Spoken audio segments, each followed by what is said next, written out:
What round they rise to find that? You're playing touch butt with that dork in the park, the ponytail. And I'm the one who ain't got no training partner. I don't think so. You seem to have it all figured out when you're playing midget. Dana, 60 G's, baby! Dust of Shakedown begins right now.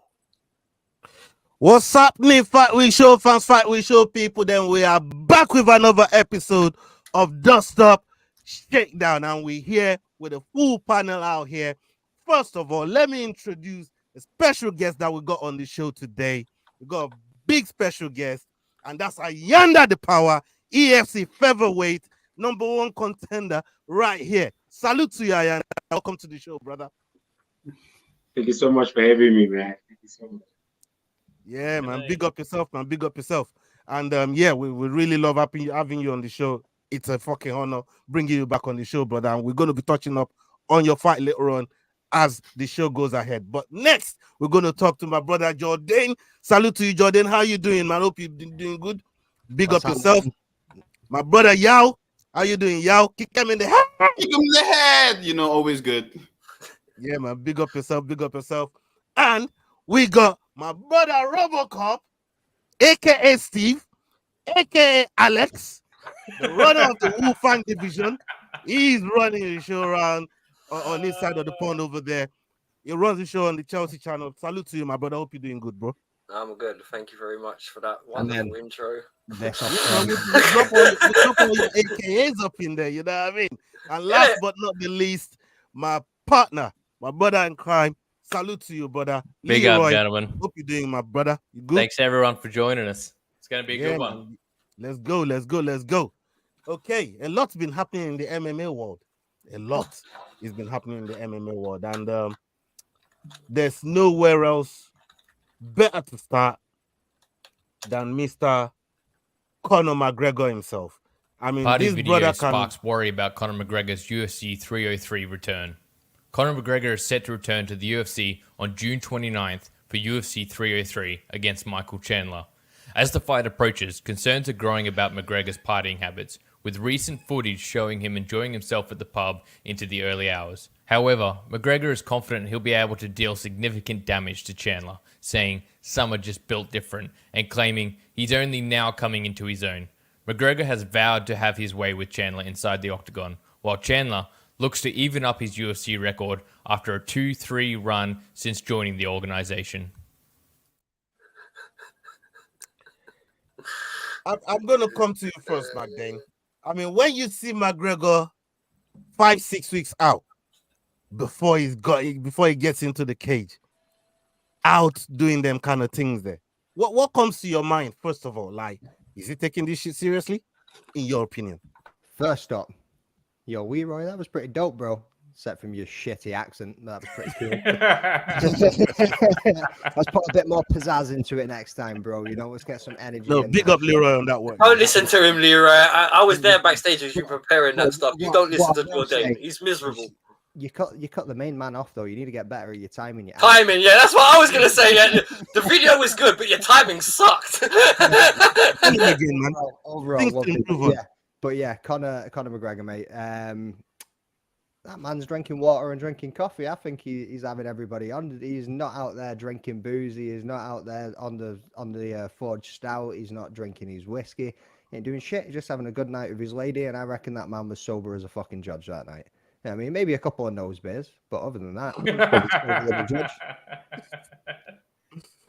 McDane, I'd have to agree with you there, man. I actually didn't see any footage of him drinking, and I did watch an interview he did with the Mac Life where they were at the Forged Inn, the Black Forged Inn, and he had a full pint of his Forged Inn, and he didn't touch it the entire thing.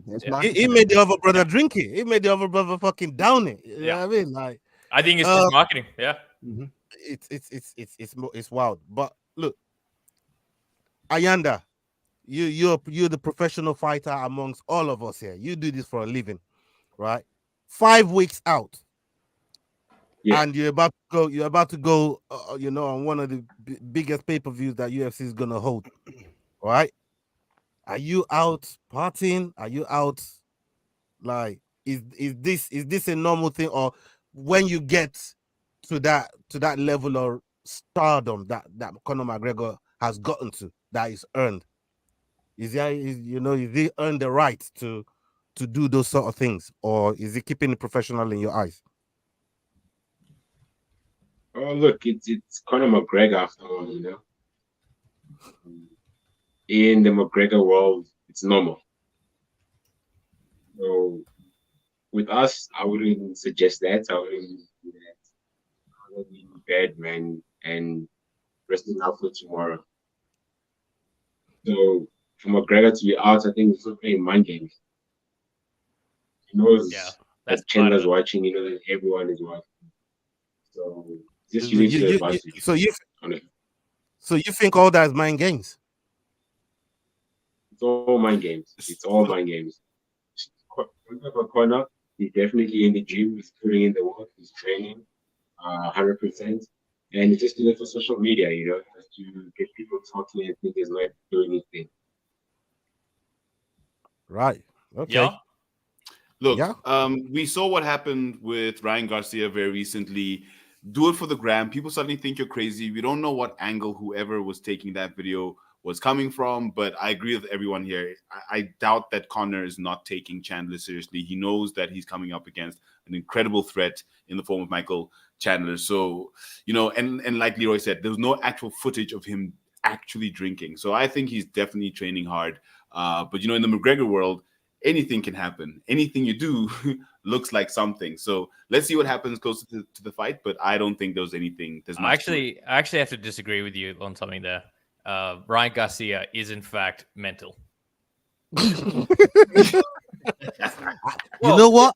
I actually disagree with you there. Man, I think Conor's even more mental than fucking Ryan Garcia. How about that? Well, psychology is obviously the key here, because obviously why he's doing it is to show that he's not feeling pressure. I think that's the basic undertone of the video. Well, he's the master of it from way back when.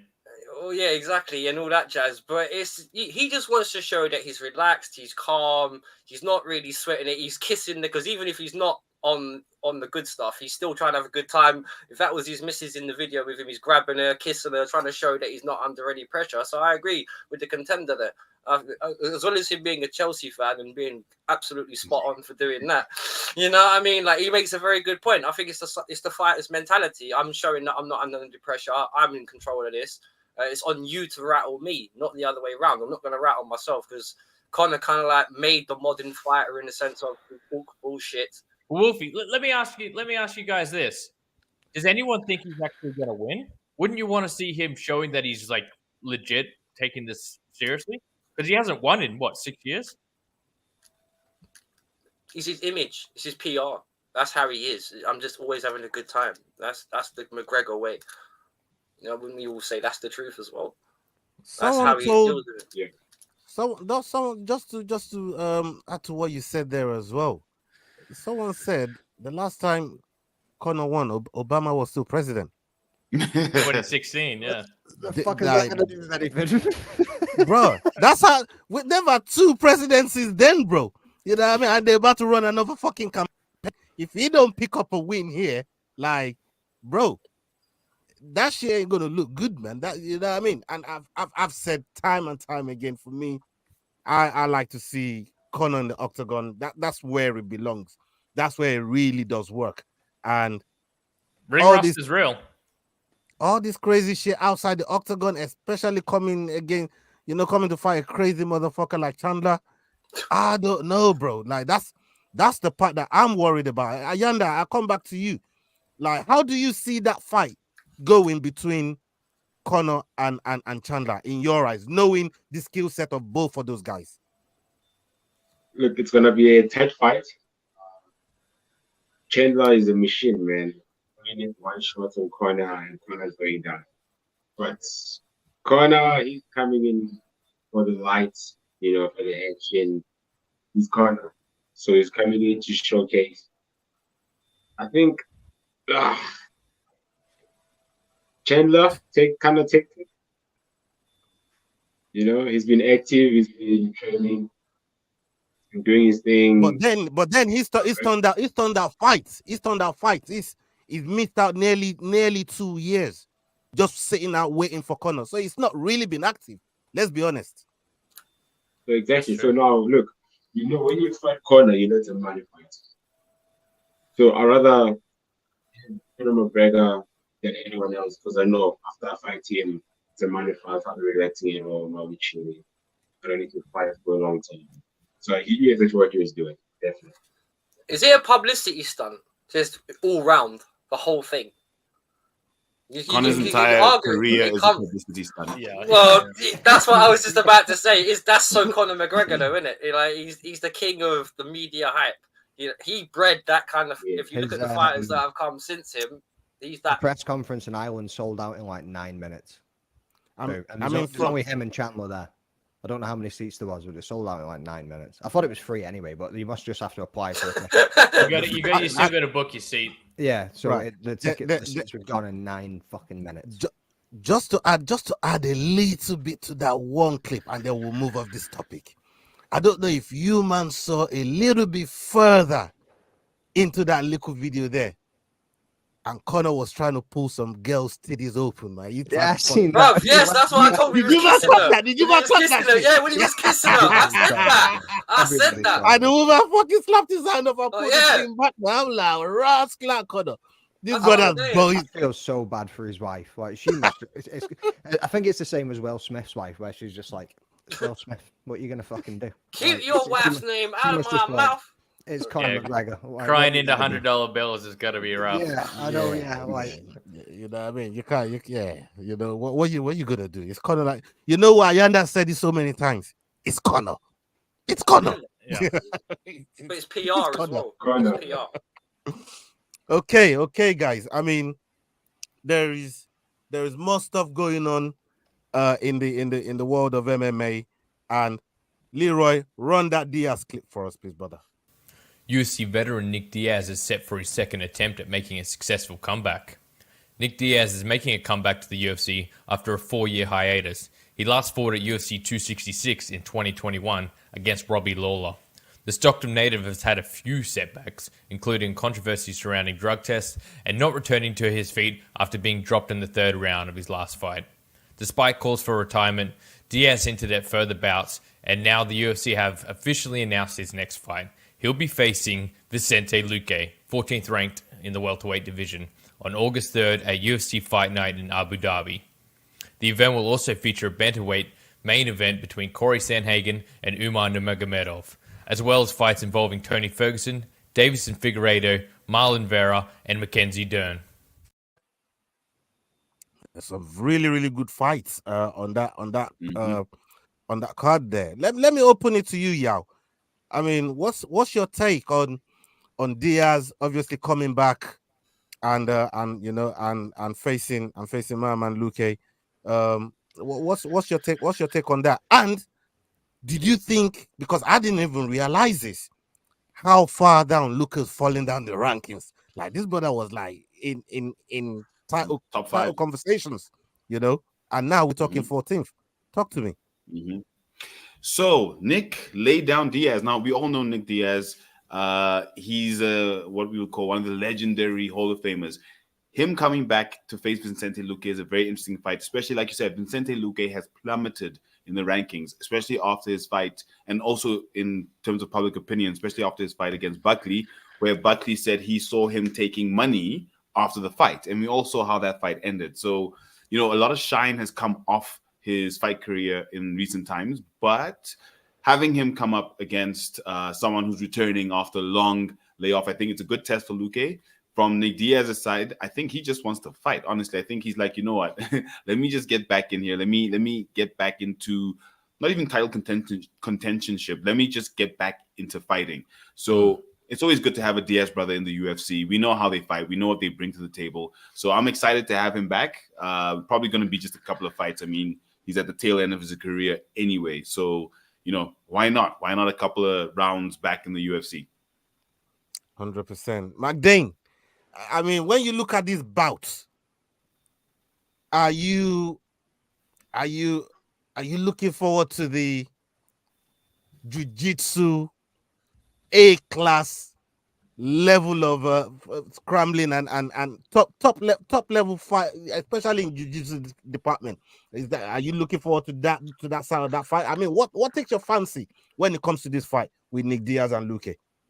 Bro, like as much as I love the grappling and I love the jiu-jitsu, what do you always get when you get two grapplers going towards each other? A motherfucking fist fight. You know what I mean? They ain't going down to the ground anytime soon, bro. And I can't wait to see Nick Diaz stand there and start throwing fucking hands. I actually thought he looked pretty decent in his last fight. Like when he came out, he'd been away for so fucking long, and I thought, even though his cardio wasn't all there, like he stayed in the fight. He still looked pretty decent all the way through it. I'm looking forward to see his return again. The nunchuck master posted a video of him today that he put up on Instagram, man. That bro got some skills with a set of nunchucks, son. I swear to God, I'd have hit myself in the nuts. I'd have took out my wall. Like, this dude's flicking nunchucks around, pulling plastic out of his pocket. I've seen Jordan with his lightsaber, so I agree.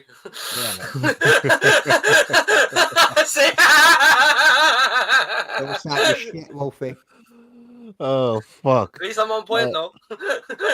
I don't know, man. Last time we saw Nick Diaz, he looked really ill prepared to face Robbie Lawler.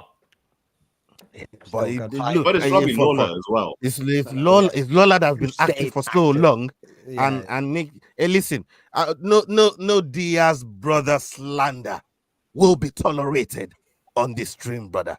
You know what I mean? We fuck with the Diaz brothers. This fuck the Diaz brothers, man. We fuck with the Diaz brothers, man. You know what I mean? No Diaz fucking slander will be tolerated. We can talk about Conor all you want. You want to slander him? I'll join him. You know what I mean? But Diaz, both those brothers are cult icons. Like, but in terms of the matchup, I think Luque absolutely steamrolls him. No. You know what?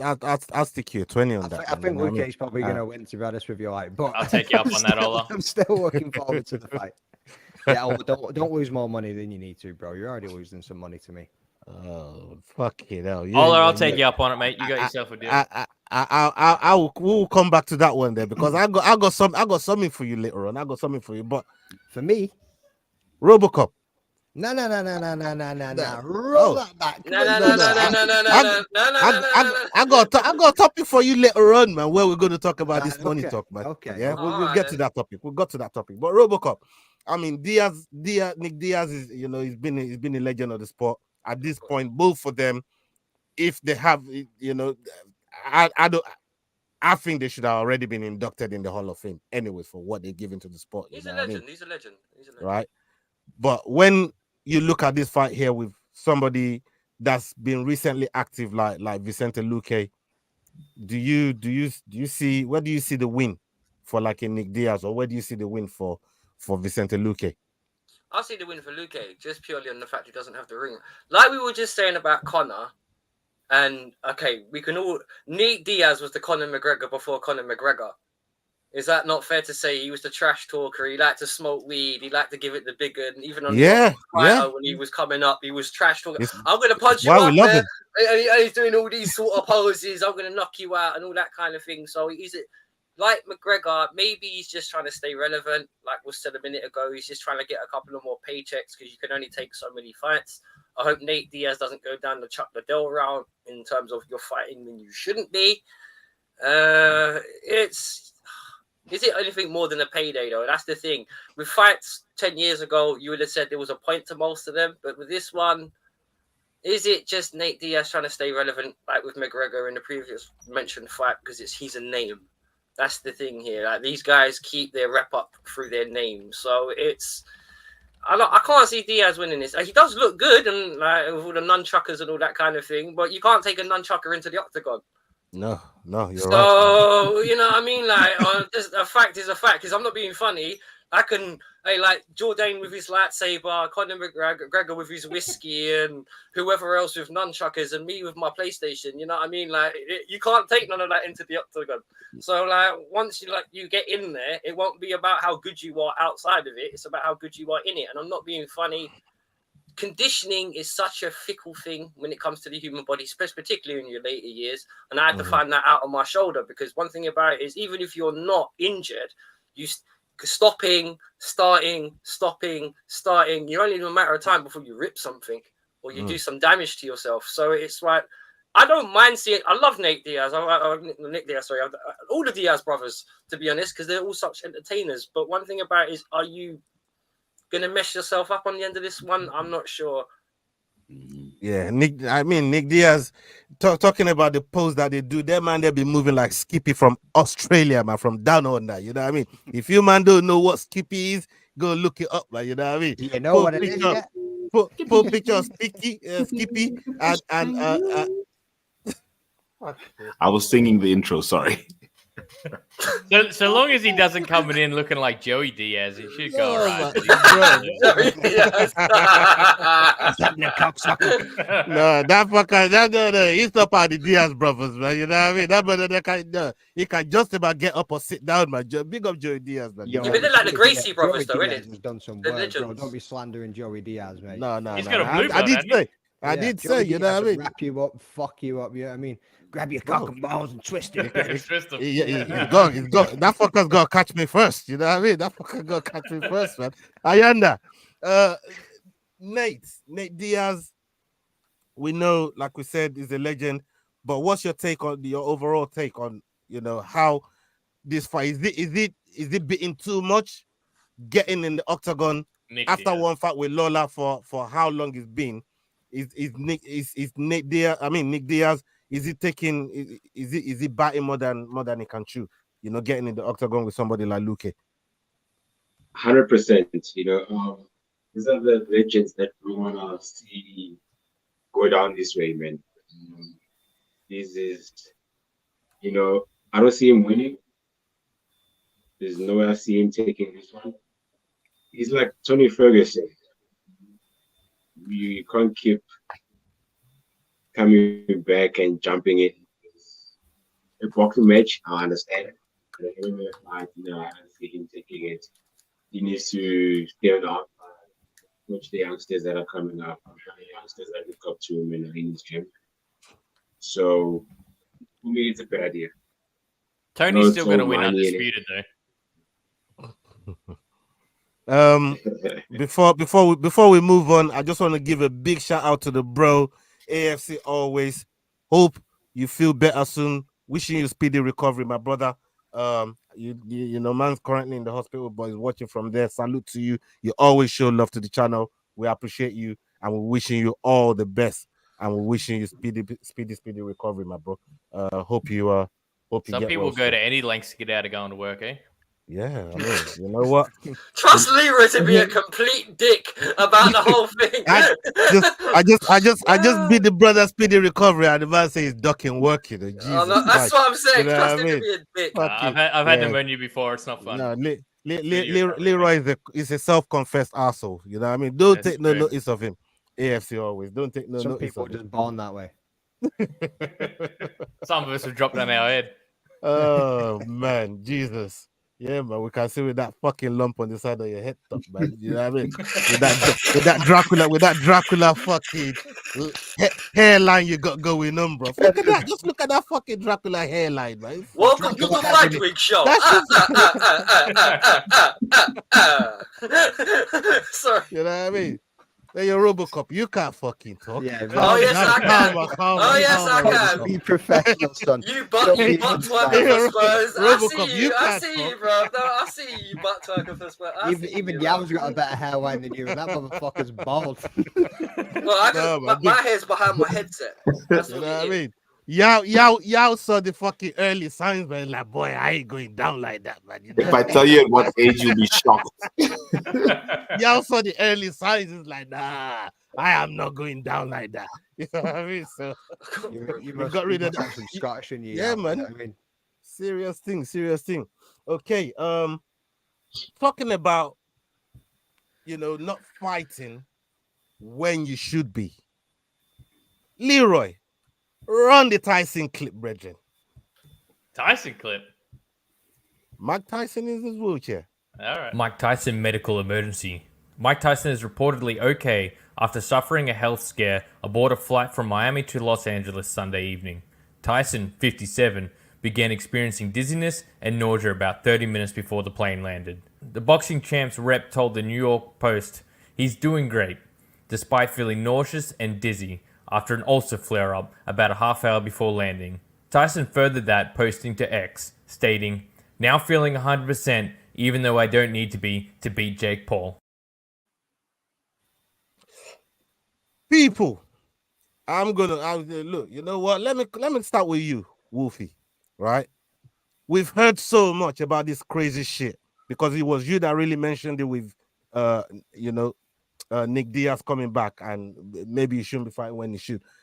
But Matt Tyson here, a lot of people have been asking, who the hell sanctioned this fight? Fight, You know, yeah. why is this no guy? sense. Why is this guy getting back in the ring? And on top of that, having a fucking ulcer flare up like that, doesn't that give a target to somebody like Jake Paul to actually target body shots? You know what I mean? Be investing in the body, but what's your whole take on this guy at his age with all kind of health scares like we just seen happening? Like, what's your take on him even getting back and doing this with Jake Paul? Well, I don't know Tyson. I'll be real with you. The only way I can actually answer that is to say that I don't actually know Tyson's takes on it, but I know Jake Paul's take on it, though, in the sense of it's a legend of boxing. It'll give him even more name in Stardust, if you like, because he's been highlighted next to another legendary great fighter, because he did the same thing with Anderson Silva when he was washed up. He had a fight with him in a boxing ring, and it was a way that Anderson Silva wasn't even prepared to do. Like, it makes sense from the Jake Paul's point of view, but it doesn't make any sense because why would Tyson even entertain this boy? It's just like you're arguably the greatest ever heavyweight boxer, not only of your generation but possibly of like all time. Why would you even? It's like, would you expect GSP to come back and fight this guy? No, you wouldn't. Only in the world of boxing, bruv. So the thing is, it's called the money fight. So Mike hasn't fought in a long time. He's got all his businesses going, but we know what YouTube money is and what YouTube money has brought Jake Paul, the fame. With everything he's doing, his brother's doing, it's a money fight for Tyson. Tyson's like, well, even if he touches me, I'm probably not going down. And I am Mike Tyson. It doesn't matter. Jake Paul is like, yo, listen, I get to fight the greatest, as you said, the greatest heavyweight boxer. Well, look, arguably ever, so I think it's a win-win for both. I can't wait to see them get in there and someone hopefully, do an Anthony Joshua Ngannou on somebody. Let's see what happens, but I'm excited for it, definitely. I hear that because I wouldn't mind seeing Jake Paul getting destroyed by Tyson because I've seen, obviously, Tyson's kept in shape. It's one of those ones where he's always kept, you always see him doing the videos of the boxing when he's hitting the bag and the kind of thing.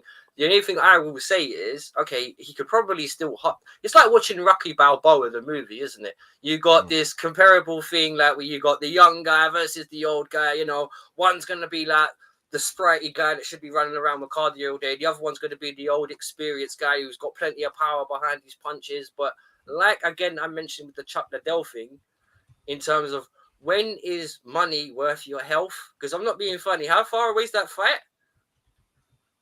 I think it's around the corner. Yeah. 5 weeks? Something like that. All right, 5 weeks. Man's in a wheelchair. You know what I mean? Like, alarm bells are ringing, Willie.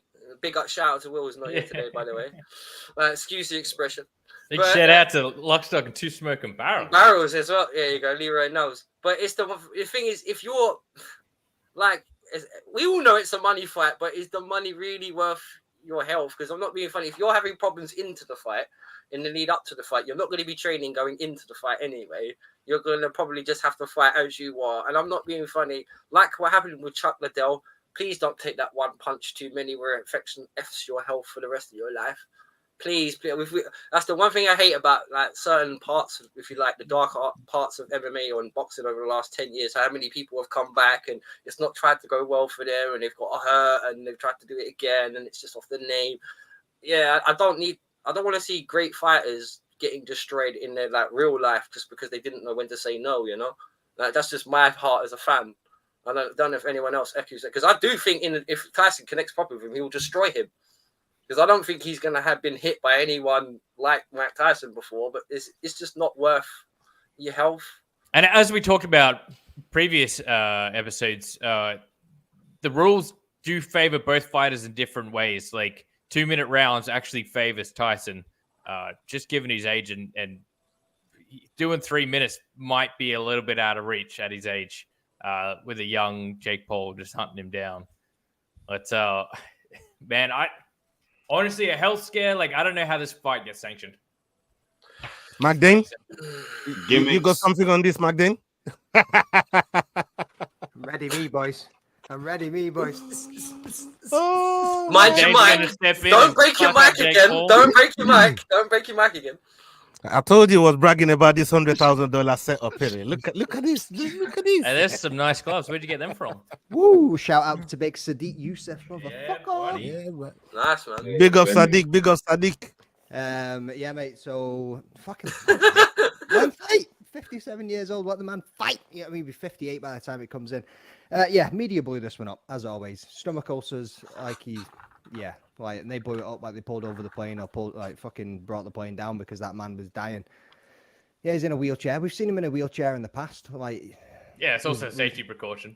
Yeah, like we spoke about this 1,000,001 times. Like the reason the plane never took off because apparently it was too hot from sitting on the tarmac or something. It was delayed for 2 hours. The air conditioning fault, yeah. Yeah, or whatever else. Right, yeah, cool. They've got, I mean, these are fucking 12-ounce gloves. They're the size of these fuckers. One of them, I've got a pretty fat head, boys, and look at the size of that. This man's about to go for like a 16-ounce glove or something, you know what I mean? So he's going to be well protected as long as he keeps his fucking hands in front of his face. Or Jake Paul's going to be well protected.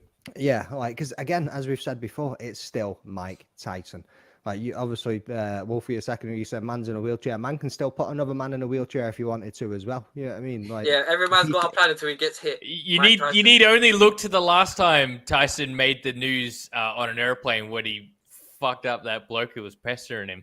Yeah. Like, mate, it's Mike Tyson at the end of the day. I know he's old. I know what you're saying. Tyson. Yes, it's like, is it for money? You're bloodthirsty. You're bloodthirsty, Jordan. Well, I'll just like sanctioned violence, mate, whatever way it comes. So, like, fuck him, my dog. I just want to read out Rosie's comment here. Rosie says, I think Mike Tyson still thinks he's in his prime and he will be destroyed. I don't rate Jake Paul, but Mike Tyson is done. He's doing this for ego, but mainly money. Big up my Scott sister. Okay. Ayanda, I know you've got to leave because you got early morning start tomorrow. You're in camp. I wanted to talk about your fight real quick. So we're gonna jump on that, and then we'll come back to some of the topics. So we can let you out of here.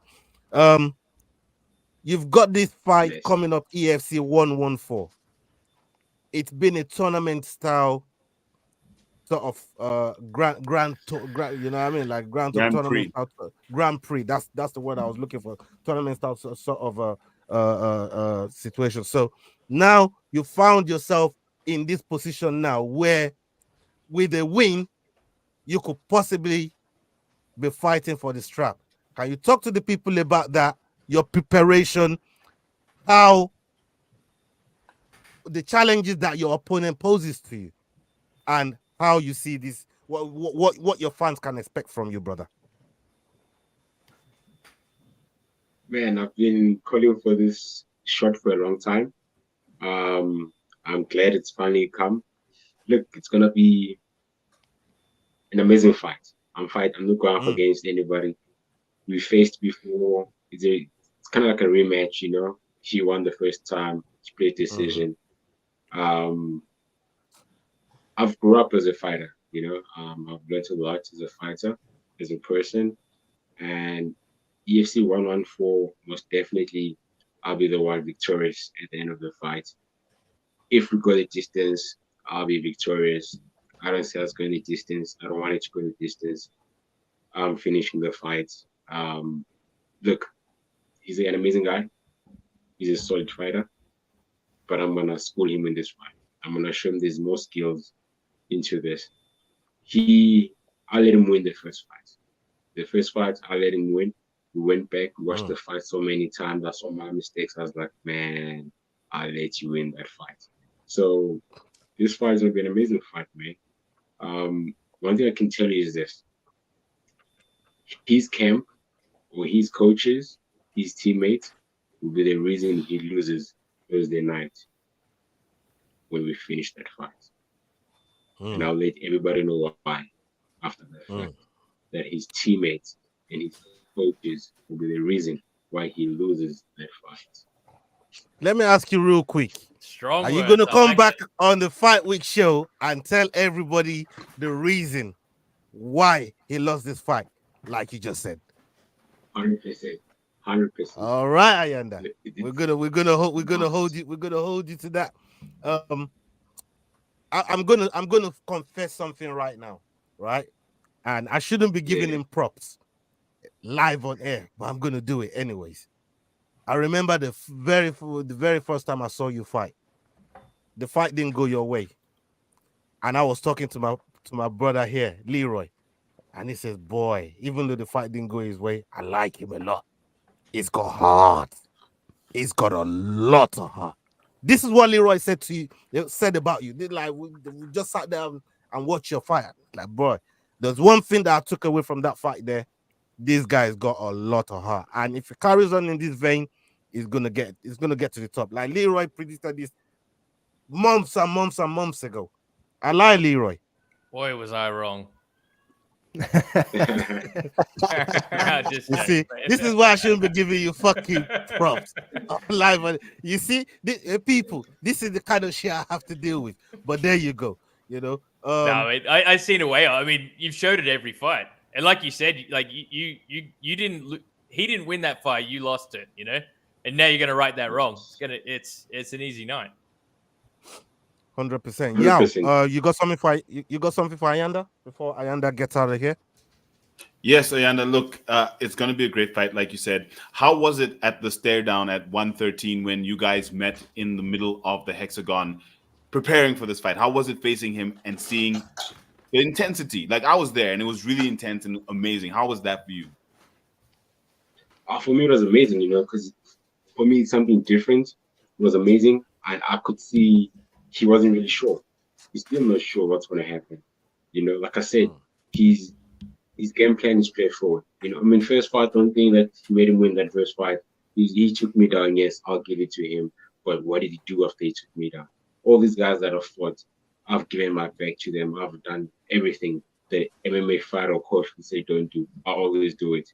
But they can't seem to do anything about it. First fight, he took me down. I don't remember how many times he took me down. But what did he do with those takedowns? That was the question. Stand up, he knows because he can't handle me. Here's the one thing. People forget I've got the jits. People forget I've got the wrestling. Do I like to use it? No. I like to keep it standing. I like to keep it flowing. It's my style. But in this fight, there'll be something different happening. I'm going to show him exactly that he won that fight by a fluke. And I keep seeing in the media, you know, in the interviews he's doing everywhere, they try to make my weight an issue, as if I've never missed weight. Like, I've never missed weight any of my fights. I've always made weight. I mean, I'm cutting weight right now. Everything's going well. I'm good. So, exactly, you know. So, I don't know what they're trying to do, but hey, look, I'm gonna show up on weight and I'm gonna knuckle down and throw down, man. We're all going to be watching you and backing you, man, 100%. Because I mean, we're excited as fuck just to watch it. I mean, are you going to be there live? Oh yes, sir, I am.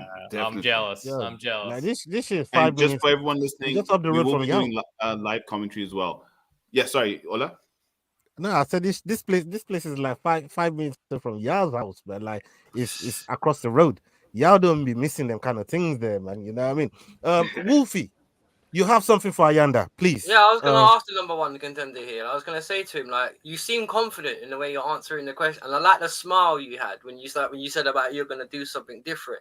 Can you tell us, or what gives you such confidence? Because you look really confident. Like, what in your preparation or your training have you, like, if you can say, have you been doing that gives you that? Because you look, and I hope you carry that into the ring with you, my bro. Like, please, like, make sure you go into the octagon with that same belief, because, like, obviously you need to have that belief in yourself first, of course. But can you, like, without going too much into your training, can you tell us, like, what gives you that confidence? You said about your wrestling. Like, do you think you have a particular asset that's going to work well for you in this fight? So with me, I don't buckle under pressure. I don't know what pressure is. I'm always calm, collected, cool, man, entering the fight. It can be a veteran. I think I've fought almost every fighter was like a strong opponent, but I always take it, man. Look, going into this fight, I'm super confident because I know he didn't win that first fight. I won that first fight. I let him win that first fight. And we've been working, man. Not giving much away. We've been working a lot, not only for him, but for Kabisa as well, because we know we're going to take the W. So we've been really, really working, and we know exactly how to defeat him. It's obvious, it's straightforward. He has nothing special. I don't see him doing anything special. He got away with that fight with Billy the Kid. I think it was the ref could have let it go for another minute or few seconds at least. But look, safety first. So props to the ref. But here we are. We're running it back. And this time I'll show exactly what that first fight was just. Good luck, my brother. Good luck. I'm not scared, man. I'm excited for this fight. I just can't wait to eat after weighing. That's why I'm worried about is eating. 100%. Magdane, finally, you have something for Ayanda before Ayanda gets out of here? Yeah, man. First off, sorry for just walking away there whilst you're answering questions and stuff. Man, my dog was being an absolute dickhead. But I think you've said everything that you need to say, man. Like you're looking confident. What I really like about you, what I enjoy about you, man, is you're very calm. You're very centered. You're very aware. You know your own skills. You know everything about yourself. You're dialed in on this opponent. You know what I mean? Everything that you've got going on right now, you're in a good headspace and you can see it. It's coming across. Like on the screen, talking to you, hearing you talk about it. You're present. You're in the moment and you're ready for this fight and you can see that you're there, bro. So get it done, mate. I'm looking forward to seeing it. All the best for the rest of the camp. All the best for the rest of your cut and the weight and everything Laser else. focus. Can't wait to see you get in there and do what you do best, bro. Yeah, man, 100%, man. Sharpen those blades too. Ayanda, you know the Fight Week show is behind you. We're gonna be watching. We're gonna be supporting and rooting for you. And yeah, we know you're going through a brutal weight cut at the moment. Weight cut, whichever way you look at it, that shit is always brutal for you fighters. It's one of the things that I really, really appreciate about you guys. And for the guys that always miss it and make it a habit of missing it, I don't got time for them, man. I got zero tolerance for that shit, bro. You know what I mean? So we make a point of that on the Fight Week show. But salute to you, Ayanda.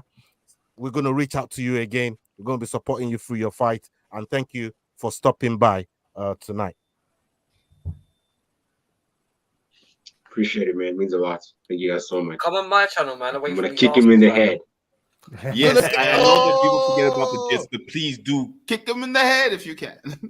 Yeah, give you some content for your channel. 100%. We'll see you again, Ayanda. Thank you for stopping by. Take it easy, bro. Thank you so much, Enjoy the rest of the evening, guys. Talk to you soon. Big up, big up. Okay, on to the next topic. Bro, we got the Team Khabib hat on. Team Khabib, Islam Makhachev. Run the tape, Leroy. Khabib Nurmagomedov will serve as cornerman for Islam Makhachev at UFC 302. Khabib Nurmagomedov is set to corner Islam Makhachev at an upcoming fight. With Khabib announcing his involvement while signing fight posters in Jersey City, Makhachev expressed gratitude for having Khabib in his corner, calling him one of the best corner coaches and praising their friendship. This marks a reunion between the two, as Khabib previously cornered Makhachev when he won the UFC lightweight title with a submission finish of Charles Oliveira at UFC 280 back in 2022. Okay, Yao, I'm gonna come to you first on this. Like, what you making of all of that with Khabib obviously cornering Islam? Is Islam is his boy. Them two grew up together. Late Abdulmanap, salute to him. Abdulmanap Nurmagomedov, brought up these boys, and they're now at the level where they're doing great things. But what's your take on all of that? So you and I know that you don't take hate of your favorite fighters, but you know my opinion on Khabib, specifically his GOAT status. But we've all seen Khabib in the corner of Islam in the past, basically remote controlling him as he hooks Dan Hooker's elbow. So fantastic to see him back in Islam's corner. I'm looking forward to.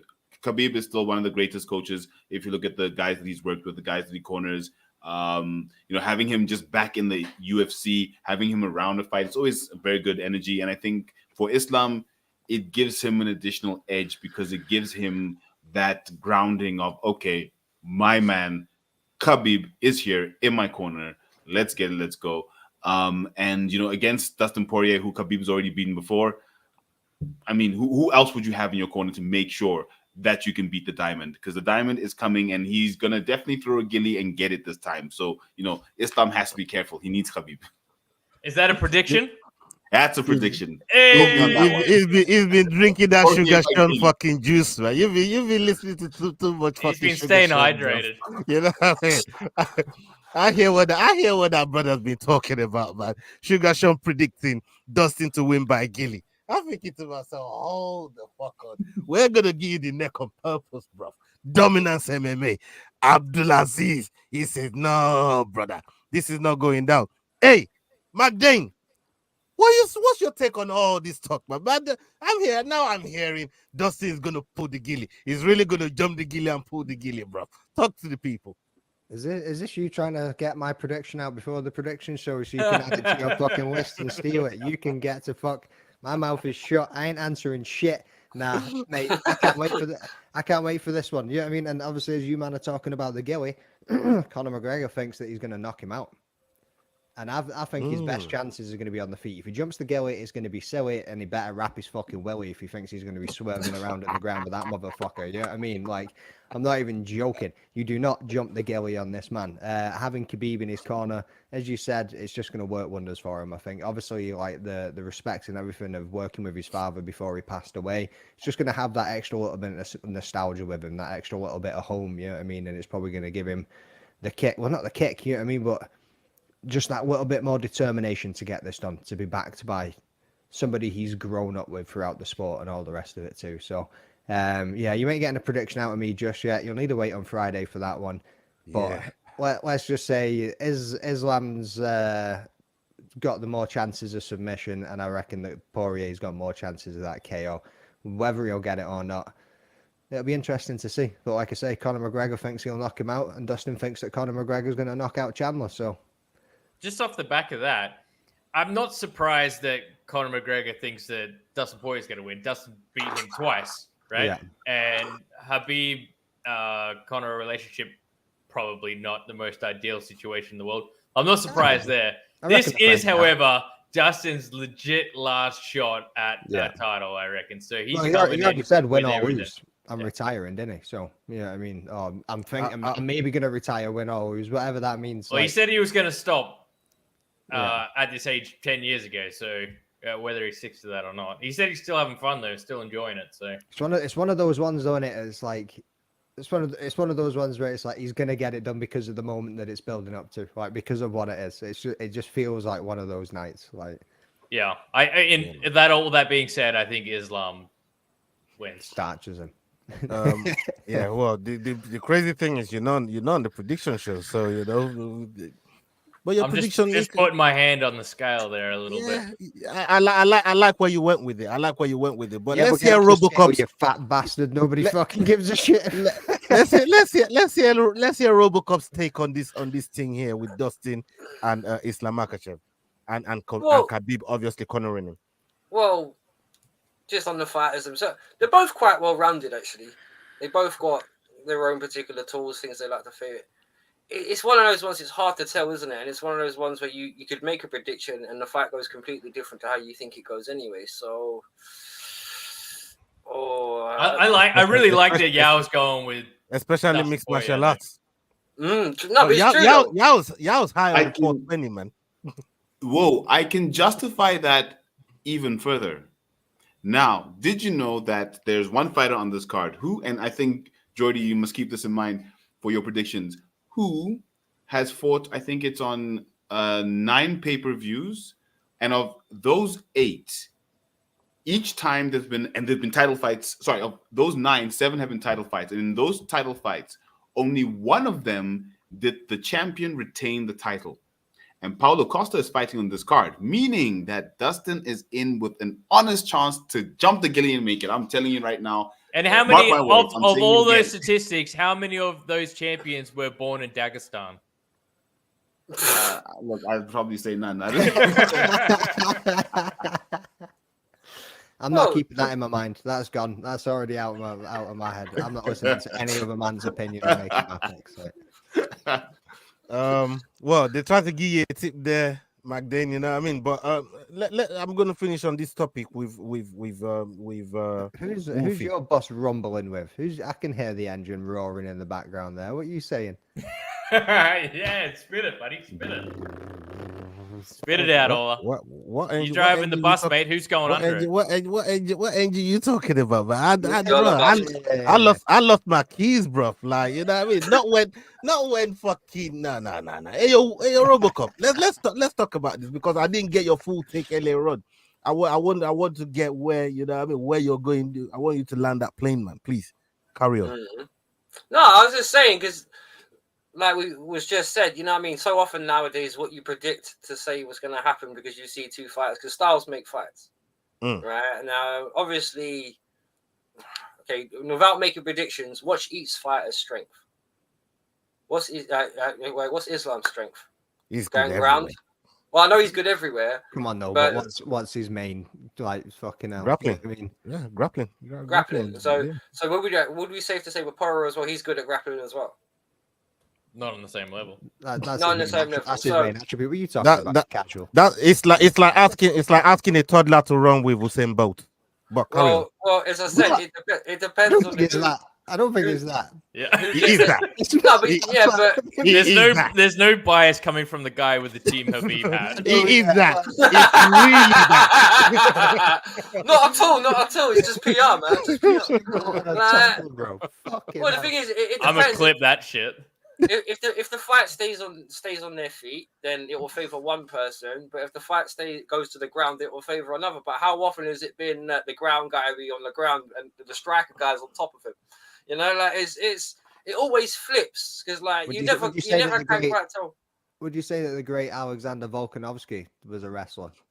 And look how that first. He's got better pedigree than not pedigree, rather better skills than Dustin Poirier, I reckon. Well, I would say I'm not Dustin's in the business also of judging built for the each weight attribute. class. Yeah. But yeah, would you say he's a better wrestler? Is it your opinion matters? Yeah. No. If you ask the question, well, there you go. So, but if it goes to Craig Jones, well, if it doesn't go to the ground, what does it matter? Well, it does a lot bit. Well, okay, it does a bit. It's going to go to the ground. There's no way it's not like going to go. Well, I would with Izzy. Well, Islam, I thought it's going to go to the ground, isn't it? Because he's going to be. Poirier's got legit grappling though. Yeah, he's got jiu-jitsu for sure. I know, but if he goes to the floor, he's not favored though. That's the thing. It depends on how. Then and he couldn't fucking put him out of there, and that man ragdolled him for 2 rounds. Then what happened? Well, this is what I'm saying. It's unpredictability, and I think that. When you try and predict the unpredictability, is you're always going to come up a little bit short. Like, so the one thing we know for sure is Islam's game plan. That's take him down. And if it doesn't work, do it again. Especially Khabib's training him. Like you take him down, wear him out, and that's going to be. I actually give Islam. I was closer to the middle here until I found out that Khabib was cornering him. I think that's going to give him some extra push. But I mean, like I said, man, like this is Dustin's last shot at the title here, and like he's only ever had interim, so to steal his career off with undisputed would be, you know, the cherry on top, right? Do you think Islam will try to prove a point and stand and trade for a little bit, just about I can hang here too? I don't think he has. I don't think Islam has that Khabib thing where he has that ego to prove that point. He does. You reckon? He does. Yeah. Bro. Because the only time he's ever been beaten was trying to stand and trade with someone and he got caught. Bro, we saw what Islam did to Volk. Yeah?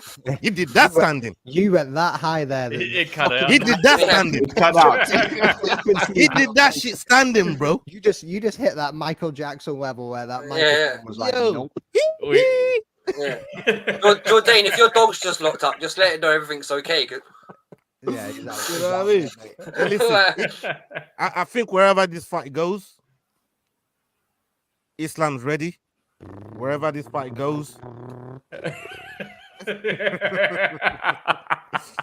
Dustin's ready. Yeah, what's that sound? What was that? Speed up. Let me reverse. Speed up. I don't know what's under the tires, man. You know what I mean? Just career after career but I after just hope career. y'all like Cody, yeah. I'm looking. I really I'm looking forward to this fight, man. I can't wait till Saturday. I mean, I'm looking forward to this fight, and I really want to see how it pans out. But yeah, there's only one way that I think this thing is gonna go, man, and I think it's gonna be early as well. I just want to see DC's reaction when everything goes down, because these two guys, they his and pals. then Team Habib as well, right? Yeah, these two guys, they his pals, man, and yeah, it's gonna be crazy, and it'll probably be the most straight down the middle commentating we've ever heard from DC, ever. Yeah, like yeah, which might be a bad thing. You know what? He'll actually have to earn his fucking money. He'll actually have to earn his fucking wages, wouldn't he? I like DC's commentary because I know it's biased, but I'm okay with that. Listening to a former double champion, I'll listen to him be as biased as he wants to be. He's accredited. Yeah, I mean, he can say whatever the fuck he wants. But yeah, he's got the keys. He's allowed to say whatever he wants. Yeah. Hey, Rosie. Hey, you got jokes, Rosie. You got jokes. You got jokes, Rosie. You know, I got some jokes as well, you know. But hey, I'm gonna allow it for right now. Talking about DC, Joaquin Buckley decided to clap back. Spin the tape, Leroy. Buckley says he would KO GSP. Buckley took to X and reposted a video showcasing old highlights of former UFC welterweight and middleweight champion George St. Pierre. Buckley made a bold claim that he would knock out the man who plenty of fans considered to be one of the greatest of all time. He also took aim at Cub Swanson. Yeah, I knocked GSP out. If we was in this stage of my career right now, I don't think George would be messing with me, bro. But Cub, you a little different though, bro. You a fighter. So at the end of the day, bro, you was in the motherfucking weight class with BJP. And if you felt like that you could win that fight, I wouldn't be mad at you, because you a fighter. So for you to come out and say, oh, better man than try, like you really trying to be on some slick shit, nigga, just say it. What the fuck have you done with your career, bro? You been in the business for 15 years, nigga, ain't never touched the title, boy. Ain't never smelt the title, nigga, ain't even taste that motherfucker, nigga. And you got the motherfucking nerve to talk about me and what the fuck I'm doing? I done went viral, bro. I'm in the rankings. I don't even think you ever been in the rankings, bro. Your biggest win ever in your life was being fucking charged out. Yo, Buckley is going wild. Buckley is going crazy. And to add to that, to the list of people that I called out, he was on Anik and Florian show, and he called out DC. On DC, not putting on for him.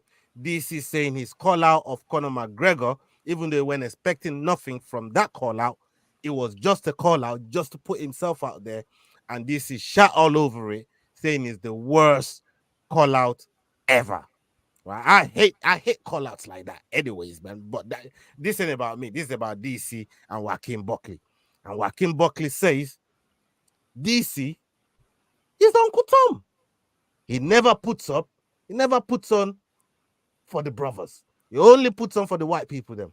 He said, put on for Dagestani man, Khabib, put on for Islam, put on for Max Holloway, put on for Dustin. Say, you ain't never gonna see no brother that this is put on for on the mic. Now, let's come to the white brothers on the show. Me first. So, here's the thing. Dana White. I told you this was coming up, man. I warned you this was coming up. I genuinely think that Buckley's actually playing it really well here. He's winning his fights first and foremost, and he's stirring as many pots as possible to get that buzz going, as well as his performances. And I think that's pretty much all there is to it. As for DC being an Uncle Tom, or Uncle Sam, I'm down with it. McDane, what you saying, bro? No comment. Yo, all this, no, hold on. You're getting away with a no comment, man. You know what I mean? This ain't central booking. This ain't fucking CIA, bro. You know what I mean? You're not wrong though with who he backs, though. That is quite the coincidence. Somebody give me a lawyer. Like, no. All right. I ain't saying another damn word. Somebody gets my lawyer on the phone. on the whole thing with the cop Swanson, even him knocking out GSP in this day and age that Buckley was talking about. Obviously, like he said, he's trying to gather up some buzz. But he's saying when he sees DC in his DC to keep that same energy the next time he sees him. He don't want him to be talking about, oh, I'm at work, I gotta keep it professional, I got my suit and tie on. He's saying, DC, you're a fighter. When I see you, it's on sight. What are you saying, bro? No comment. The Yanks always make it about race, though. Mate, that's their go-to. Same with this Nigerian man in the corner here. Yeah, I mean, like he's the blurry man. The blurry man coming out of the white man over here, like fucking hell, bro. Do you know, I'm about to get some of that Nigerian Joe off, and I can't wait to shit on it, son. Like I swear to God. Like, as soon as I taste that, I'm telling you how bad it is. Like I've got a bro at work that's bringing. Even if it tastes good. No. Say it's good, but say it's not quite as good. Is this your ploy of making the Ghana mans happy? Say the Ghanaian Joe off better. Yeah, I mean, you want to bring white people into this? I'm bringing this old rivalry. I ain't brought white people to nothing. Joaquin Buckley did. I just asking you a question, man. Are you guys just happen to be white? Are you guys are white? You guys are why you happen to be here. So I'm asking you the fucking question, bro. Of what Joaquin Buckley said. This is entrapment. You invited. Well, can I ask you a question? Can I ask you? Are you sure? No. We'll come to you, Robocop. Hold on. I really want to get answer. I'm not going away from my game with all this no comment bullshit, bro. No. We ain't having that. You know what I mean? You never happen to walk. Sorry, Jordan. I tried. This dude's here, bro. Let's ask him. Okay, just do me a favor and hold your right hand up real quick. All right, now give us your piece. No comment. This is Robocop. Yo. Yes. Big up. I just wanted to say, like, are you sure he knows GSP is the right color? Because if you listen, when we watched the video, he spends most of the time using the N word. Yeah, they call everybody that, man. You know I think the man might be a bit confused because, like, you know what I mean? As far as I know, you don't call anyone like that when you eat croissants, you know? But he's... so you know what I mean? Like, so I'm not being I've got French in my family, yeah? Like, don't be disrespecting the French Canadian, like, you know what I mean? Like, allow it. Like, So here's the thing. GSP is he's in everybody's top 5 GOAT list, right? Yeah, well, I think it's hard to argue that. By the time GSP was 30, he was already onto his 2nd title reign. It's MMA maths. Like, he can make a video all he wants. It's MMA maths is always fucking doing. Me right now, I will beat you because of how good I'm feeling. But if, like, again, is he getting sexual healing? Sorry. If we turn back time, let's not throw that song in there. Like, if we go back, you know what I mean, and we fucking, like, you can't. It's MMA maths. Fuck me, bro. Like, why are we even having this conversation? GSP would have dusted him. He was the greatest mixed martial artist of his time. You know what I mean? Like, regardless of how well Buckley's doing now, GSP dusted him. Turn that motherfucker into a dinosaur. Yeah, and he particularly said prime versus prime as well, which is wild. I'm like, GSP's prime was.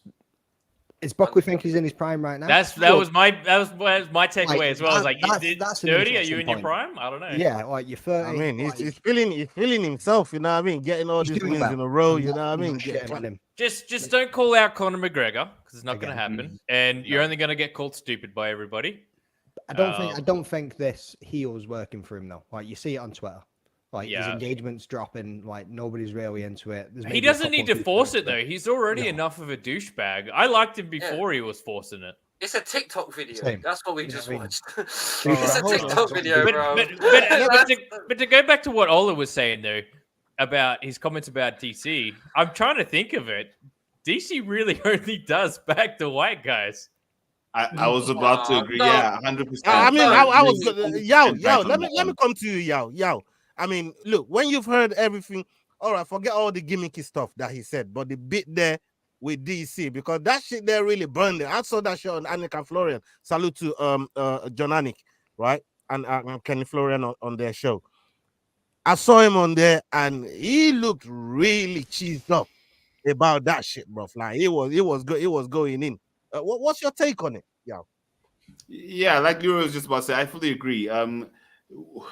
DC is similar to, and I can't remember the example now, but essentially, to Eminem. And rap music, essentially. You can only have one great white rapper, and DC's mind is like, listen, I'm the greatest black MMA artist, practitioner ever. I mean, forget John Jones, although he beat me twice and all of that, but it's one of those things that happens, and Buckley's probably on the end of that because Buckley is not the same type of fighter, doesn't have the same type of pedigree coming from the whole wrestling background, all of that. So I wouldn't say he looks down on a Joaquin Buckley, but Buckley clearly feels that DC does have some sort of bias against fighters that come from not the sort of background that he comes from. And I can definitely see that and sort of agree, especially in terms of, we've all mentioned it tonight, DC is biased, and that is one of his biases. Just being in the training room, though, when you're around anyone who's a wrestler, you can pick them out from the bunch. They move different to everybody else. You can spot them from a mile away. They have that built into them. It's part of their makeup. You can spot them from a mile away, and they always band together with fellow wrestlers as well. So in that aspect, I can see how it would translate across. But the whole setup kind of reminds you of the previous two discussed fights when it comes to the Tyson one, and obviously the one with McGregor and everything. All that kind of, it's all PR though. When you look at it, it's all the hype train again. Because I'm not being funny, like you just said, Leroy. GSP is comfortably one of the best mixed martial artists ever. What, he hasn't got to fight no cheese guy just because he made a TikTok video. You know what I mean? You're trying to use GSP's good name to build up your own. That's why you're calling him come out. Retirement for Khabib. Like, well, the funny thing is, it's not coming out retirement for fucking Buckley. But yeah, that's what I said about. Thank you. That's what I was just about to get on. Because the thing is, I know this for a fact because GSP said it as well on one podcast recently that Dana White's been trying to get the Khabib fight with him for the last like 3 or 4 years. And I'm not being funny, okay? I'm not being disrespectful. You can say that about a GSP as you see him now when you see all of his health conditions starting to take its toll on him. And he starts talking about all of his personal experiences, like being abducted by aliens and all that jazz, instead of just falling asleep. You know what I mean? Like, so, it's true. I'm not mocking the guy. You know what I mean? Like, it doesn't have to make sense to us. It makes sense to him in some strange sort of way. So that's a fighter's mind, isn't it? What can you say? You know what I mean? They make sense of it their own way. So it's just one of those ones. But realistically, like Ola just said, if Dana White can't get this guy to come out of retirement and fight, if he was still capable, why would he come out for you anyway?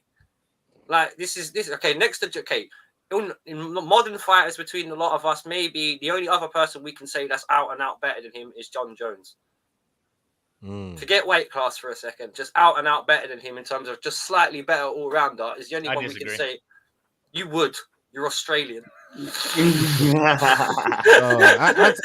see Rosie in the chat pulling our receipts, man. You know, you go all the way back to Fury, man. Why are you bringing up old shit? Rosie's cool. Yeah, Rosie, why are you bringing up old shit? I forgot about that fight, Rosie. That's my chat, you know. My chat, man. No, big up yourself. One thing before we move on now, I want to dispute Yao's comment about one great white rapper. You forgetting about the legend. Don't say Vanilla Machine Ice. Gun Kelly. Don't say Vanilla Ice. Please don't say Vanilla Ice. You knew that Robert Matthew Van Winkle was about to get mentioned. Robert Van Winkle. Yeah, that's what I just said. Please don't say. Please, man. It's like when you walk out of an interview and you do that. It's like, please don't. Yo, I end every interview like that. What are you saying? Did you get the job? You see, this is why I came to you, man, about the fucking Joaquin Buckley fucking thing there, man. And now you all got something to say. Yeah? All of a sudden, they all got something to say. Eh? Anyways, let's go on to. I got one. For the record, I started with something to say. You got the vanilla ice. Yeah, you did. You did. To be fair, you did.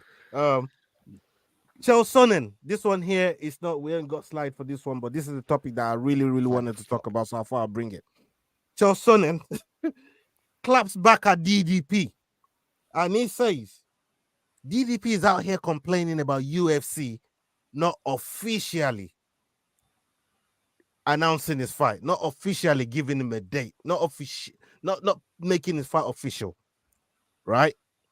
And Chael Sonnen says, hey, DDP, you can have no complaints. Why are you crying? He says, UFC offered you to fight at UFC 300 and you turned it down. They even, when you said you didn't want to fight, they even offered you another opponent, and he said the reason why he turned the fight down was no through injuries, none of that. It was through not wanting to fly to Vegas or wanting to fight in Vegas.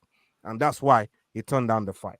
So he says, if you're turning down a milestone event that the UFC has offered you to fight in, and you said no, they got the right to make you squirm. Yow, I'm going to come to you first on this. What's your take on Chael Sonnen? And Chael Sonnen is the bad guy in all of this. Let's remember that. Yeah. So, look, the man who, let's be honest, didn't know the rules, and so he tapped by mistake. Sure, we'll take his word for it. But undefeated, undisputed, never lost a round. I don't recall him ever losing. Don't chat shit. You're still on this white man subject. This is what's going on here. I can see it. I'm loving his feud with DDP. Obviously, it started last year when DDP had a broken foot, couldn't take a fight, etc., etc. So this rivalry has been brewing and is continuing. And a point of slight correction, DDP said the reason he wasn't fighting was simply because he didn't want to have to rush into this fight. He had just come out of the other fight, which was brutal. It was a full 5 rounds against a very strong Sean Strickland. He wasn't carrying some injuries, but he is the champion. He gets to call the shots. He can't be forced into it. So I take it from DDP. Of course, I'm a DDP fan. So for me, Chael saying that is simply him continuing that venomous rivalry that he has with DDP, which for me is phenomenal, because you can only be great if a great has an opinion on you. And Chael is, as you said, undisputed, never lost a round. So yeah, let's go. But I agree with DDP. You can't be forced into it as the champion. As the champion, you get to call the shots. But now if you're trying to call the shots and the organization's not letting you, then what kind of champion is that? How fair is that? On that, I completely agree with you there. Like, if you don't get to have a say as the champion, when the fuck do you get to have a say? And it would have been a quick turnaround, and that was, although he didn't get any injuries, that was a hell of a fight with Sean Strickland. Like, I mean, you still get the old cage rattled in that one. And you need time to adjust to then fight against the style bender. This is Izzy. This is the fight for the African champion. You can't just jump into it because they said, hey, click your fingers, fight again in April. You know, so, I mean, this narrative about African champion? I could have sworn Izzy was Chinese. No, don't you start this fucking bullshit. You know what I mean? Anyways, Magdane, I want to get Magdane, I want to get your take on this whole Chael Sonnen DDP malarkey that's going on, because it's like Chael is just calling him out on all sorts. You know what I mean? When it's like when Chael goes on, when he goes against John Jones, we see Chael when he's really got his being the bonnet against you. He's making content all day on your class, and he don't give a fuck. But what you making of, you know, Chael saying DDP not really being a company man, especially at a milestone event, and does UFC have the right to make him squirm the way he's squirming? I reiterate what Yao said as well, like, and kind of what Leroy said as well. Like, when you're the champion, why, like, how do you not have a fucking say? And it seems to be, and we've seen this with them before, whether your face fits and whether they want you as the champ. If they don't want you as a champ, they're going to set up whatever they fucking want to set up because they think that it'll probably take you away from being the champ. You know what I mean? And it seems to be that's the case in this scenario. I haven't seen too much of what Uncle Kale's been saying. He's obviously clicking for the links for the views. You know what I mean? He does what he does. He gets all the fucking hits, and he likes to say names wrong because he knows it's going to get people to run up the comments. And he does it well. He does it well. Very, very brilliant. Uncle fucking Chael Sonnen. You know what I mean? Like, he knows exactly what he's It was written into the contract to replace Mike Titan, allegedly. Yeah, stole Terry Cruz's spot against the fucking GOAT. Yeah, I mean, like, all of a sudden he just creeped up out of nowhere. He was just like, "Fuck Terry Crews, I'm coming back." It's what KO does, bro. It's what KO does. Yeah. But yeah, DDP's getting a bit of a fucking short straw. Well, not short straw. Like I reckon, with his forward pressure and the way that he goes into a fight, he's got a very good chance at beating Izzy. Oh yeah. Making him do it in Australia probably wasn't something that he wanted. We all wanted to see that UFC Africa, and I don't know what they're trying to hold out on that later on. Even I think Temba Grimo came out and said he would be the main event of the African card, and it's like, well, not if you've got an African champ sitting there, bro. Like you ain't going to be the main event. Like you could potentially co-main it. You know what I mean? He's building things, like he's doing everything he has for his country and stuff. But nah. I'll tell you this: if it happens in Australia, DDP will be the hometown favorite. Yep, that's probably a fair shout. Yeah, I mean that New Zealand Australian fucking rivalry that you know what I mean, that goes deep, so I can see why. And beating man like Robert Whittaker in front of his own fans, yeah, like all of Australia hated Izzy after he did what he did to Whittaker. Yeah, I get it. Even though DDP did the same, he didn't do it in Australia. Yeah. True that. Robocop. Big up. Do you think, because I'm trying to get an alternative perspective here, and you don't have to give it if you don't agree with it, but do you think as a promotion, if they have you as a champion, they probably know that you're not really injured, right? Can they really, obviously their job is to offer you fights, and you can either say yes or no, but then it's like saying in America or in the Western world, there's free speech. Free speech. Everybody can say what the fuck they want, but they can't tell you. You can't control the consequence of what you say. You know what I mean? You got the right to turn down the fight, but the consequence of turning down that fight, is that what DDP is experiencing here? Well, it's company politics, isn't it? That's what the be and end of this is. If you're in the company and we pay you hundreds of thousands of dollars or whatever else, you do what we tell you because we sign your check. That's the oldest. That's the oldest cliche in history. If we sign your check, we can do what we want with you, basically, and that's corporate America for you, to be honest. And the thing is, sorry, I was going to say at the end of the day, the organization, if they don't even need Conor McGregor to continue, then they don't need anybody. They'll just move on. Well, that's the thing. It's the good of the fighter over the politics, because obviously, like Chael said, because realistically, the Chael involvement, he's just doing what he does and being a bad guy and rubbing salt in the wound, isn't it? Really, it's just being Chael's son, and really, but in the whole, it's the conflict of interest between what's good for the fighter and what's good for the milestone event for the corporation. If you like, you need only go back to when Ngannou was fighting, how quick they stripped him, trying to get him to re-sign. Even right now, look at John Jones and what they're allowing him to get away with. Yeah, exactly. This is what I'm saying with if your face fucking fits and whether they want you as a champ or not. Like, because if Aspinall was undisputed and had that injury, he would have been stripped for sure. Oh, 100%. Well, it's the politics of being a corporate man or not, isn't it? If you're good with the company, then you can get all sorts of perks and twerks. If not, you're going to get steamrolled. It's okay. We made the joke about a white man business, but that's about as white man business like as you get, innit? And don't get it twisted. I'm Irish by blood, so I don't consider myself mainstream white anyway. So there you go. You're more on the fluorescent variety. Big up Mrs. Robocop in the house. Salute to Mrs. Robocop. Big up yourself. Well, I'll tell you what, this is how mixed up my background was. I got an Irish mother, but a Jamaican auntie. Work that one out. I used to get my ass kicked at the drop of a hat. So, and I'm glad they done it, mate, because it gave me discipline in it. They made you pick that hat back up too. Yeah. No, that's the one thing about my Jamaican auntie, and I'm sure Ola and all the African man can relate to this. Yeah, right? Well, don't think with a proper old school black mother. If you go down from that slippy hit, she's gonna stop. That just means you're easier to hit, because I'll tell you what, bro, when Auntie Jessie, God bless her soul, she was a calm woman, she was a loving woman, she was a kind woman. But when she used to lose it, Bro, I've seen worse beatdowns on my bridges when they get hit by their mumsy with their slippers. Yeah. So how quick are you over 100 meters, mate? It depends on these. Because I remember how fast I could get out the front door and down the street. Oh yeah, fucking Well, hell. if I could go light speed Goku instant transmission stuff, you know, gone. Yeah, that shit is wild, man. You know? I hit the top of the stairs before the slipper was off the shoe. Off the foot, you know what I mean? It was like boom.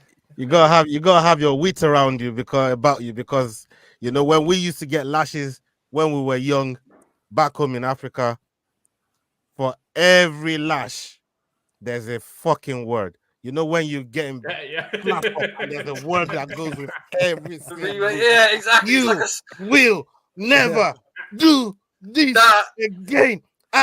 Another word, another sentence. Shut the fuck. Yeah, where's the full stop? Bro, where's the full stop? Crying. Oh, I'll give you something to cry about. These kids That's don't know shit. shit. I tell you what, the way Ollie's doing, nothing's worse than getting your ass kicked to a soundtrack. Yeah, you will not lose ever. Especially when 7 years drop. Yo, that's how I used to get my bro. When I was a youth man, I was a knucklehead, bro, and that was my beating. Like something that I'm supposed to get like a couple of lashes for, man. You get like 50, 60 lashes just because they're talking while they're fucking beating you. Right, you know a joke thing? Hey, you know a joke thing, right? I mean, I can't help but feel like you were in the wrong, to be honest. Every time. Yeah, set a man straight though, didn't it? You know what I mean? My mum hit me with a frying pan, bro, because listen to this. Yeah, I was 18. She was making Christmas dinner. I was round there, like, Someone please call 911. But it's true. But listen, she told me not to take this raw onion, right? So I didn't listen to her. I took one little bit, and she went bong. Like, I was like, what did you do that for? She said, I'm not gonna tell you again. I told you that. And my mum, she would just say something once. If you don't listen, you get it. It doesn't matter what. You know? Legitimately, but. What the fuck are you doing that for? Wolfie, maybe she did you a favor, turned you into the man you are today, bro. You know? Wolfie, you know what this is? Frying pan or raising me. It's the world's smallest violin, buddy. Who asked you, man? You fight kangaroos. We've all got No, serious thing, man. Serious thing.